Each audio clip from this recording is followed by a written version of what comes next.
मालसिनले आफ्नो दाँतले चुडाएको औँलाको नङलाई थुक्यो अनि दुखिरहेको औँलालाई चुस्यो। उसका हातहरू दुखिरहेका थिए।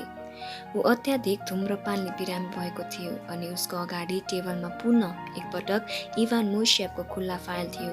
अझै अर्को प्रतिवेदन पनि तयार गर्नु थियो। यसपटक मोइसेभ र कमरेड अधिकृत हार्भान्स्कीद्वारा मालवाहक गाडीमा पाउरोटी लिएर शिविरतर्फ फर्किआउँदा अवरोध पुर्याएको सम्बन्धमा लिखित रूपमा उल्लेख गरिएका व्याख्या नगरिएका सच्याउन बाँकी रहेका थुप्रै घटनाहरू पहिलादेखि नै रहिआएका थिए। घटनाहरूको श्रृङ्खलाको अन्त्य हुने त कुरै थिएन। यसले के लेख्नुपर्ने थियो? तिनीहरूलाई रोक्नको लागि बन्द गरिएको गाडीबाट परमेश्वरले सेनाका लागि ल्याइएका पौरोटीहरू सडकमा खसालिदिनुभयो र तिनीहरू यसरी एक गम्भीर दुर्घटनामा पर्नबाट जोगिए भने इभान मोइसेभ र भादिम हार्भान्स्कीद्वारा दिएको प्रतिवेदनद्वारा गत हप्ता शिविरको सामान्य कार्यतालिका अवरुद्ध हुन पर्यो।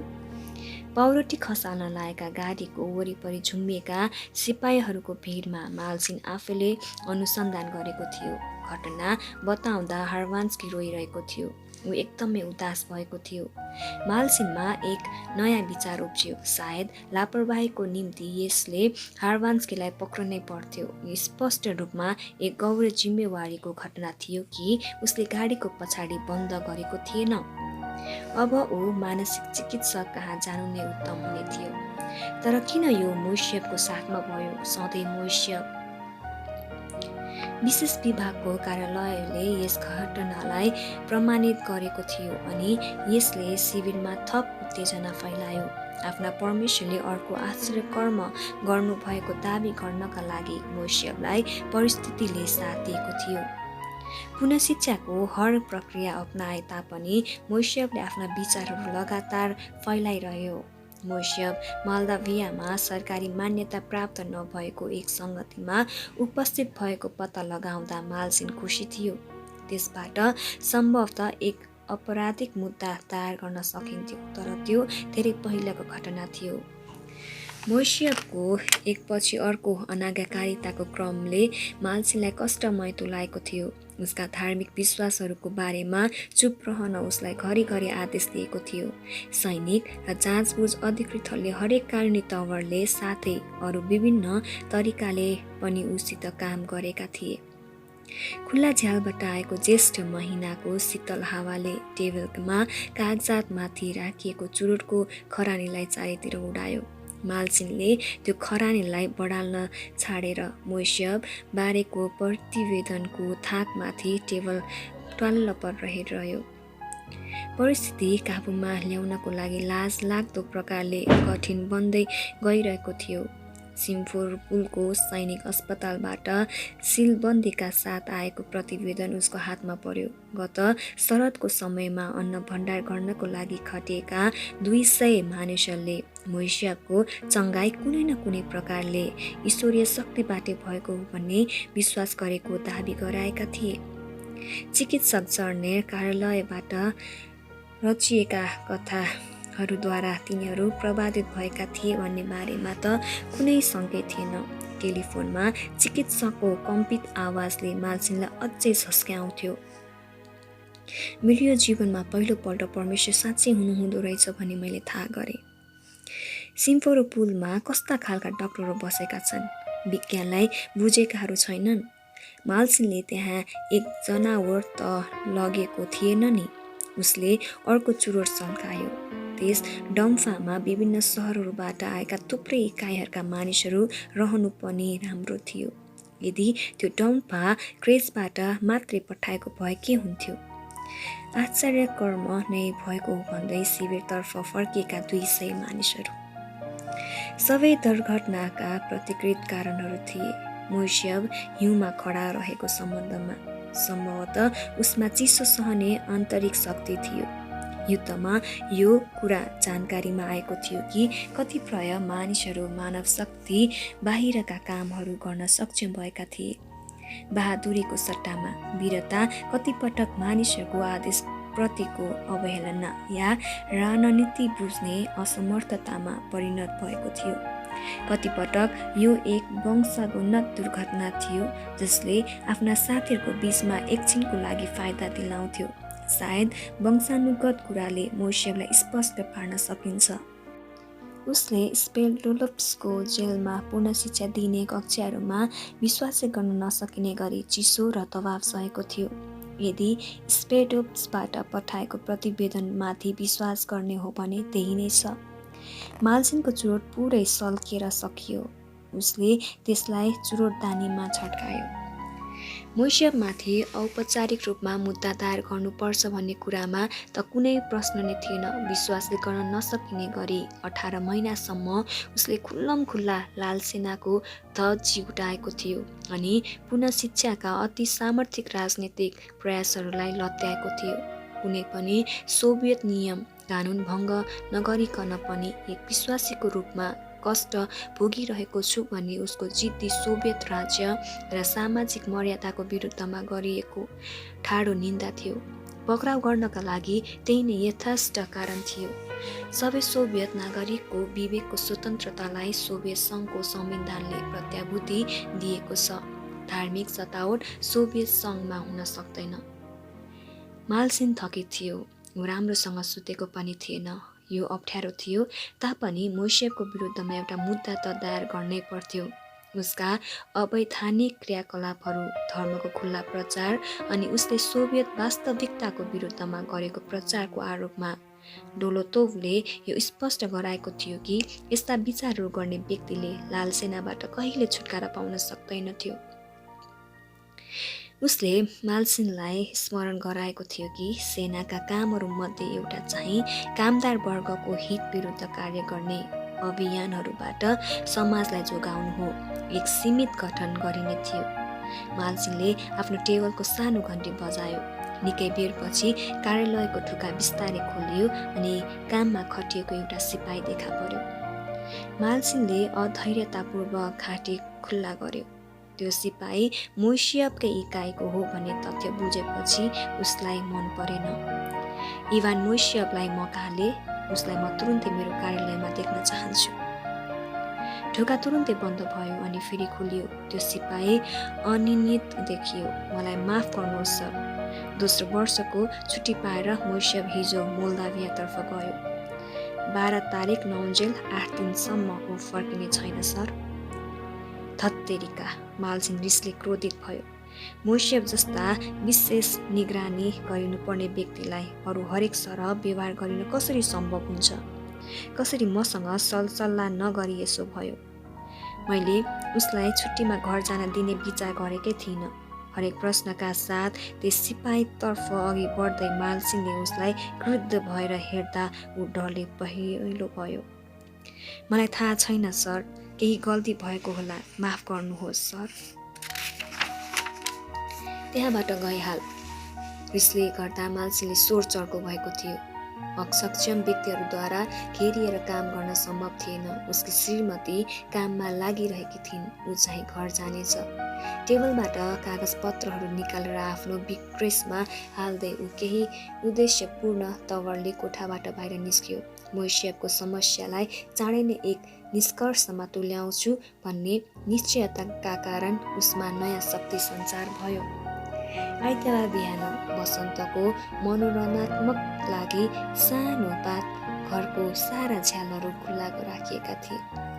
भित्रपट्टि जम्मा भएका विश्वासहरूका लागि हावा चाहिएको थियो। जवान मानिसहरू झ्यालमा अडिसिएका थिए।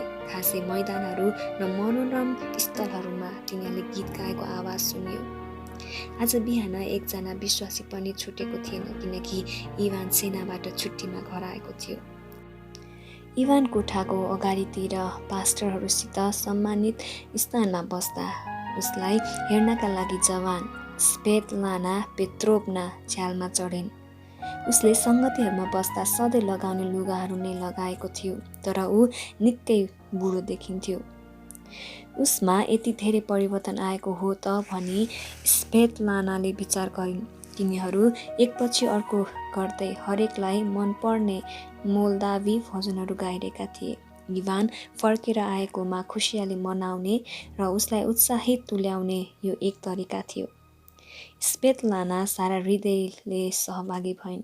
इभानलाई कठिन समय आइपरेको थियो भनी तिनले सुनेकी थिइन्। धेरै पास्टरले प्रचार गर्ने गर्थे, तर सङ्गति सकिनु अघि स्वेतलानाले थाहा गरिन् कि इभानलाई प्रचार गर्न अनुरोध गरिएको रहेछ। उनले च्यालको एक कुनामा चिउँडो अड्याइन् अनि पास्टरहरूको नजिकै बसिरहेका वैश्य परिवारलाई हेरिरहन्।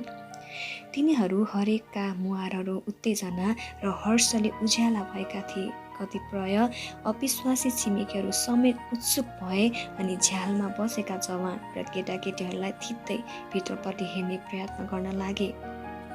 रेशम कारखानामा काम गर्ने स्वेतलानाले चिनेकी एउटी स्त्रीले झ्यालबाट तिनलाई पछिल्तिर तानिन्। आज विशेष के छ? यहाँ के भइरहेको छ?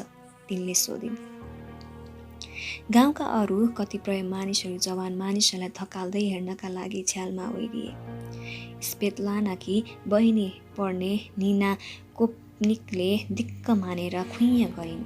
सबै जवान मानिसहरू झ्यालमा आफू बसेको ठाउँबाट यताउति पुगिसकेका थिए।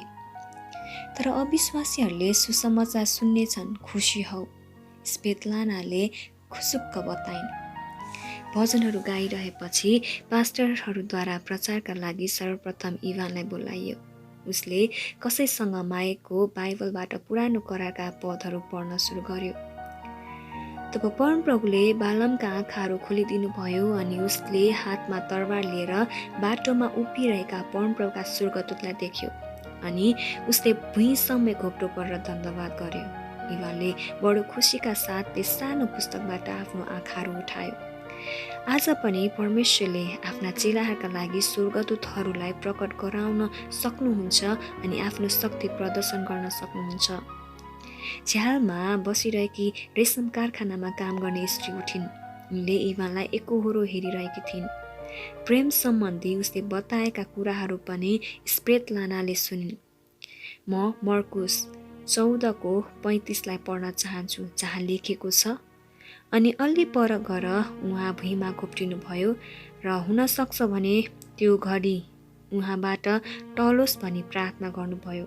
त्यसैले प्रिय दाजुभाइ तथा दिदीबहिनीहरू, हामी माथि आइपर्ने समस्याका यस्ता घडीहरूले ठुलो सङ्कष्टका समयहरूलाई बुझाउँदछन् अनि हामी धेरैसँग यस्ता अनुभवहरू छन्। यस्तै एक घडीमा परमप्रभुले प्रार्थना गर्नुभयो। उहाँमाथि आइपर्ने सबै कुराहरू बारे उहाँलाई थाहा थियो, तर हामीलाई चाहिँ यस्ता कुराहरू थाहा हुँदैन। प्रचार गर्नुको सट्टामा म तपाईँहरूलाई प्रार्थना गर्नको लागि अनुरोध गर्न चाहन्छु। प्रभु येशूले प्रार्थना गर्नुभयो जे हामी पनि प्रार्थनामा लागौँ। उसको आवाजको कुनै कुराले स्वेतलानाका आँखाहरू आँसुले भरिए। रेशम कारखानामा काम गर्ने स्त्री र अरू कतिजनाहरू फर्केर गए। आखिर यो कुनै विशेष कुरो त थिएन। ब्याप्टिस्टहरूले सधैँ प्रार्थना गरिरहेकै थिए। स्वेतलाना अरू जवान केटीहरूसँग सँगसँगै झ्यालमा पहिला बसेकै ठाउँमा गइन्। इभानले प्रचार गर्न लागेको थिएन, बरु उसले तिनीहरूलाई प्रार्थना गर्न लगाएको थियो। लामो सङ्गतिपछि इभानको वरपर बस्नका लागि बुढापाकाहरूले जवानहरूलाई बाटो छाडिदिँदै थिए अनि पहिले खचाखच भइसकेको कोठा झन भरिँदै थियो। जवान मानिसहरूलाई स्वागत गर्न लैजानु पर्ने स्थिति थियो। कसले पनि शर्ममा पर्ने खालका प्रश्नहरू सोध्न चाहँदैन थिए, तापनि उसका कठिनाइहरूको विस्तृत विवरण सुन्न सबैजना उत्सुक थिए। कसैले बिस्तारै झ्याल र अगाडिको ढोका बन्द गर्यो। इभानको छेउमा बसेकी एक वृद्ध हजुरमुमाले अकस्मात उसका पाखुराहरू समाउँदै उसलाई हल्लाइन्। भान्या, भान्या, के भयो, हामीलाई बताऊ। उनको वृद्ध आवाज प्रेमिलो भावनाले ओतप्रोत भएको थियो। यो स्वेतलानाले कहिले भुल्न नसक्ने मध्याह्नको समय थियो। परमेश्वरले कस्ता अचम्मका कामहरू गर्नुभएको थियो। चङ्गाईको आश्चर्यकर्म, पौरोटीको बारेमा, सुबेदारको छुट्टीको बारेमा। इभानले घटनाहरू बताउँदा प्रायश प्रशंसाका भजनहरू गाउन सुरु गरिन्थे। कतिपटक एकजना लोग्ने मानिस वा स्वास्नी मानिसले इभानका हाकिमहरूका लागि, इभानले बताएका नयाँ सैनिक दाजुभाइहरूको लागि सुसमाचार सुनेका अरू सिपाहीहरूको लागि प्रार्थनामा अगुवाई गर्ने गर्थे। समय समयमा तिनीहरूका स्वरहरू बिचैमा अवरुद्ध हुन्थे अनि इभान चाहिँ घरमा हुन पाएकोमा खुसीले मुहार उज्यालो पार्दै फेरि परमेश्वरका उद्योगका कामहरूबारे बताउन थाल्थ्यो। मोइसे परिवारहरू प्रार्थना घरबाट तिनीहरूको आफ्नै गाउँ भोलोन्तिरोभका तर्फ कच्ची बाटो हुँदै फर्कँदा रात पर्ने लागिसकेको थियो। साना साना केटाहरू आफ्ना आमाको छेउमा ठेस खाँदै उग्रिरहेका थिए। मधुर प्रकाशको सुन्दरता पहाडहरूको नागबेली र रुखपातहरूको हरियालीमाथि छाइरहेको थियो। उसकी बहिनी र 2 जना अलि पाका केटाहरू बिस्तारै भजनहरू गाइरहेका थिए। भजन गाउँदा छिनछिनमा तिनीहरू मुस्कुराउँदै इभानतिर हेर्थे। तिनीहरू अघि बढ्दै जाँदा प्रत्येक रुख, बाटो अनि बारले इभानलाई चिनिरहेको जस्तो देखिन्थ्यो। तिनीहरू हिँड्दै जाँदा उसले टाढामा सानो झाडीको नजिक एउटा विवाहित दाजुको घर देख्न सक्यो, जहाँ गर्मीको समयमा उसले च्याउहरू टिप्ने गर्थ्यो। उसका पिता आफ्नो छोराको अनुहारमा स्पष्ट स्मृतिहरू छल्किरहेका देखेर उसलाई बाधा पुर्याउने मनसाय नराखी ऊ सँगसँगै चुपचाप हिँडिरहेको थियो। एउटा चराले सुरिलो आवाज निकाल्दै शून्यतालाई भङ्ग गर्यो। यो ज्यादै मनमोहक छ। इभानको आवाज मधुरो थियो, मानौ ऊ ताराहरूको चमकमा छाएको मौनता भङ्ग गर्न डराएको थियो। भासिली त्रोफिमोभिक सन्तुष्टता साथ मुस्कुरायो। टाढा बारीमा कृषि फार्मको करौँ यन्त्र बिहानको काम सुरु गर्न पर्खिरहेको उसले देख्यो। अचानक इभान हिँड्न छोडी रोकियो अनि आफ्ना पिताको पाखुरामा समात्यो। उसका आँखाहरू भिजेका थिए। यो बताउन गाह्रो छ बुबा, म तपाईँले थाहा पाएको चाहन्छु। मैले फेरि कहिले मोल्दाभिया देख्ने छैन। टेप रेकर्डर अनि माइक्रोफोन जस्ता कुराहरू मोइसेको सानो गाउँको लागि विदेशी सामानहरू झैँ लाग्दथे, किनकि तिनीहरू जारको समयमा सन्त पिटर्सबर्गको प्रङ्गणमा रहेका हुन्थे। तर स्लाभोचेयाबाट आएका चेलुआक एक योजनाको बारेमा उत्सुक हुँदै इभानको घरमा रहने अन्तिम रातमा आफ्नो यन्त्र लिएर आए। वर्षौँदेखि चेलुओकले आफ्नो स्टर्टवेभ रेडियोमा सुन्न सकिने क्रिस्चियन रेडियोका प्रसारणहरू रेकर्ड गरेर राखेको थियो। उनले सेवापछि आफ्नो परिवार र विश्वासहरूका लागि ती बजाउने गर्दथे। इभानले सेनामा हुँदाको अनुभवहरू सुनाउँदा त्यसलाई रेकर्ड गर्नु एक सामान्य काम हुन्थ्यो। प्रभुले सेनामा इभानको निम्ति गर्नुभएका अचम्मका कामहरू सुबोरोभिस्की क्षेत्रका धेरै विश्वासीले मात्र सुन्ने मौका पाउने त। त्यसको रेकर्ड तयार गरेर सारा मोल्दाभियाभरि पास्टरहरूका पुर्याएर विश्वासीहरूको हरेक जमघाटमा बजाउन सकिन्थ्यो। परमेश्वरको कस्तो महिमा अनि विश्वासी दाजु भाइहरूलाई कति उत्साह। इभानले रेकर्ड गर्न सुरु गर्दा कुनै कारणवश जोआन्ना कन्स्टान्टिनोभा रुन थालिन्। उसका लागि महिनाहरू कष्टकार भएका थिए अनि उनी इभानले घरमा पठाएका पत्रहरूका हरफहरू दोहोराइ तेराइ पढ्दथिन्।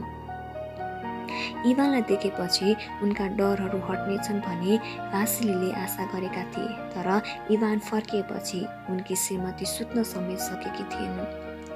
उनी यति मायाभावले आफ्नो छोरालाई एकहोरो हेरिरहन्थिन् कि इभान समेत हाँस्थ्यो। आमा, मेरो लागि तपाईँले पुरै लाल सेनासित युद्ध गर्नुहुनेछ जस्तो म ठान्छु। ऊ अझ यसो भन्दै जिस्क्याउँथ्यो। यी कुराहरू परमेश्वरको हातमा छन्। तपाईँले प्रार्थना गर्नुपर्छ हो, तर के हुने हो भने हाम्रो लागि आफै छनौट गर्ने कुरा आउँदैन। परमेश्वरले जे इच्छा गर्नुहुन्छ त्यही नै हुनेछ। हाम्रो चासो चाहिँ उहाँको लागि योग्य हुनु मात्र हो। इभानसँग नजर जुत्दा जोआनाले मुस्कुराउने प्रयास गरेकी थिइन्, तर उसँग बिछोड हुने डरका कारणले उनी दिनरात चिन्तित हुन्थिन्। उसलाई केही पनि हुनुहुन्न, ऊ तिनको छोरा थियो।